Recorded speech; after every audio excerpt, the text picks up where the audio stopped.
स्वर्गीय कल्याण सिंह पूर्व मुख्यमंत्री की पुण्यतिथि नहीं, बीजेपी की 2024 की सभा जनता के साथ धोखा। दरअसल पूरा मामला अलीगढ़ का है, जहां पर पूर्व मुख्यमंत्री स्वर्गीय कल्याण सिंह की द्वितीय पुण्यतिथि को लेकर आज अलीगढ़ 9 मई से ग्राउंड में भव्य कार्यक्रम का आयोजन किया गया, जिसमें उपस्थित रहे प्रदेश के मुख्यमंत्री योगी आदित्यनाथ, गृह मंत्री अमित शाह और उप मुख्यमंत्री सहित अन्य मंत्री शामिल रहे।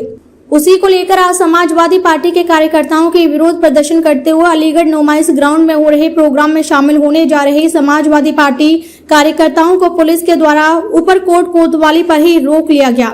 वहीं जमकर नारेबाजी हुई। नारेबाजी करते हुए समाजवादियों के द्वारा मुख्यमंत्री योगी आदित्यनाथ के मुर्दाबाद के नारे लगे, लेकिन पुलिस प्रशासन के द्वारा उन्हें जाने नहीं दिया गया। समाजवादी के द्वारा एक ज्ञापन भी सौंपा गया।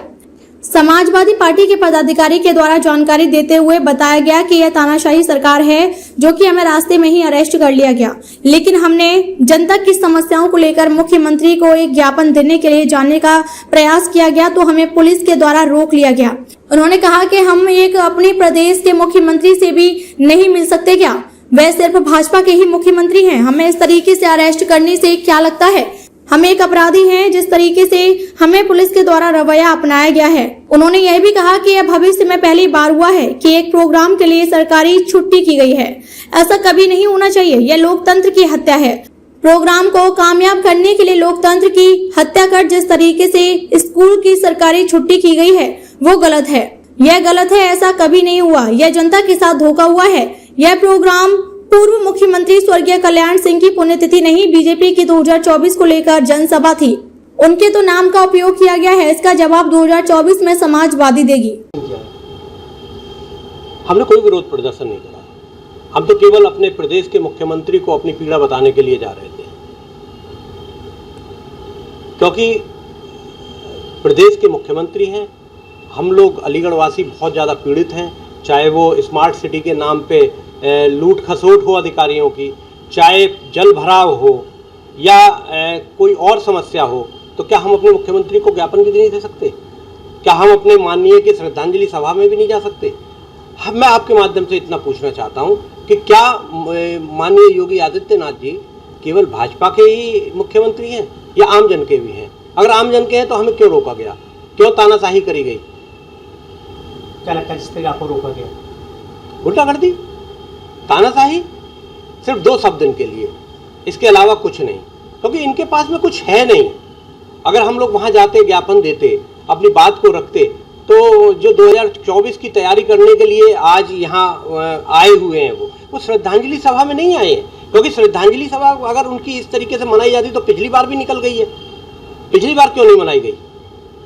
अगर पिछली बार भी ये लोग आते यहाँ पे तो हम मान लेते, क्योंकि 2024 में चुनाव आने वाले हैं। वो यहाँ बिगुल बजाना चाहते हैं अलीगढ़ के माध्यम से, क्योंकि अलीगढ़ को ये पूरी तरीके से हिंदू और मुस्लिम में डिवाइड करना चाहते हैं। क्या लगता है जिस तरीके से सभा को किया गया है कि ये कल्याण सिंह की पुण्यतिथि को सम्मान देने के लिए या फिर? देखिए, बहुत हंसी की बात है, बहुत मज़ेदार बात है कि आज तक कभी भी सरकारी तमगे का इतना गलत इस्तेमाल किसी भी, ना तो श्रद्धांजलि सभा में, ना किसी सरकारी कार्यक्रम में, ना किसी के प्राइवेट कार्यक्रम में। मैं राजू भैया का ये कार्यक्रम था, हमारे माननीय कल्याण सिंह जी का कार्यक्रम था, हम लोग बड़ी धूमधाम से मनाते, लेकिन इसे सरकारी कार्यक्रम बना दिया गया।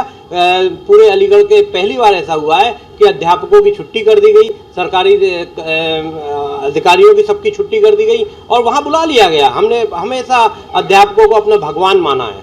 उन भगवानों से आप फर्श बिछवा रहे हैं, उन भगवानों से आप सफाई करवा रहे हैं, उनकी छुट्टी करवा के, बच्चों की छुट्टियां, 1 दिन की छुट्टी में 10 दिन की पढ़ाई पे असर पड़ता है। क्या चाहते हैं ये लोग कि हमारा देश, नौजवान युवा, हमारे बच्चे अनपढ़ रह जाएं? तो इसका विरोध करेंगे? बिल्कुल बिल्कुल, ये तो होना चाहिए। लोकतंत्र है। आज देखा जाए तो हम लोगों को पुलिस के बल पे, गुंडागर्दी के दम पे रोक के ये लोकतंत्र की हत्या करी गई है और लोकतंत्र की हत्या का जवाब हम 2024 के चुनाव में बखूबी देंगे। प्रदर्शन किया है? हमने विरोध प्रदर्शन नहीं किया। हम अलीगढ़ की जन समस्याओं को लेकर एक ज्ञापन उत्तर प्रदेश के मुख्यमंत्री आदरणीय योगी आदित्यनाथ जी को देना चाहते थे, अमित शाह जी को देना चाहते थे। अलीगढ़ में जिस तरह की भारतीय जनता पार्टी के कुछ तथाकथित लोग जिस तरह की घिनौनी हरकत कर रहे हैं, सांप्रदायिक रूप देना चाहते हैं अलीगढ़ के किसी भी मामले को, उसका उदाहरण ये रहा कि कैलाटगंज में इमाम साहब को मस्जिद से निकालकर पीटा गया और इमाम साहब के ऊपर ही मुकदमा लिखा गया, वो जेल गए। और जिन लोगों पर मुकदमा लिखा, जिन्होंने पीटा था, उनके खिलाफ आज तक कोई कार्रवाई नहीं हुई। और जल समस्या की बहुत बड़ी समस्या अलीगढ़ में है। शमशान में, कब्रिस्तान में पानी भरा रहता है और 1 घंटे की बारिश होती है तो ये समझ लीजिए कि 10 दिन तक कालीदेव और शाहजमाल जैसी जगहों पर पानी नहीं निकलता। और उसके अलावा भी बहुत सारी हमारी 5 सूत्रीय ज्ञापन था, उसको देना हम चाहते थे, लेकिन पुलिस का आतंक ये रहा कि रात भर हमारे यूथ के अध्यक्षों के यहाँ पुलिस ने दबिश दी, हमारे जिला महासचिव जी के यहाँ पुलिस ने दबिश दी, मेरे घर पे पुलिस बैठ गई। लेकिन उसके बाद भी हम लोग इकट्ठा होके नुमाइश ग्राउंड जाना चाहते थे, लेकिन कोतवाली पर पुलिस लगाकर, बैरिकेडिंग लगाकर, जैसे किसी बदमाश को, गुंडों को रोका जाता है, इस तरीके से हम लोगों को वहाँ रोक लिया गया, नहीं जाने दिया गया।